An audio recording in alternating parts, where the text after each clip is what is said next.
পূর্ব নির্ধারিত নালিয়ারদোলায় কুড়িগ্রাম কৃষি বিশ্ববিদ্যালয়ের স্থায়ী অবকাঠামো নির্মাণের দাবিতে মানববন্ধন ও স্মারকলিপি প্রদান করেছে স্থানীয় সুধী সমাজ ও এলাকাবাসী। সোমবার বেলা 11টায় কুড়িগ্রাম চিলমারি সড়কে কেতার মোড় থেকে টেক্সটাইল মোড় পর্যন্ত ঘণ্টাব্যাপী এই বিশাল মানববন্ধন অনুষ্ঠিত করেন তারা। মানববন্ধনে রৌমারী, রাজীবপুর, চিলমারি, উলিপুর সহ জেলা সদরের বিভিন্ন এলাকা থেকে বিভিন্ন শ্রেণী পেশার মানুষ কর্মসূচিতে অংশগ্রহণ করেন। পরে একটি মিছিল শহরের প্রধান প্রধান সড়ক প্রদক্ষিণ শেষে জেলা প্রশাসকের কার্যালয়ের সামনে সংক্ষিপ্ত সমাবেশে মিলিত হয়।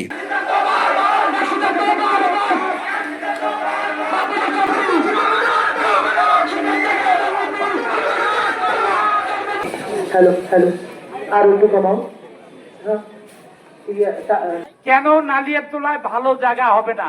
আপনারা দেখবেন পাশে রেল লাইন একটা স্টেশন হতে পারে। আমরা ইতিমধ্যে নালিয়ারদোলা কৃষি বিশ্ববিদ্যালয়ের বাস্তবায়নে বক্তারা অনতিবিলম্বে নালিয়ারদোলায় স্থায়ী অবকাঠামো নির্মাণের জন্য জোর দাবি জানান। অন্যথায় দাবি আদায়ে আরো কঠোর কর্মসূচি দেওয়ার আহ্বান জানান। সমাবেশ শেষে জেলা প্রশাসকের মাধ্যমে মাননীয় প্রধানমন্ত্রীকে স্মারকলিপি প্রদান করা হয়।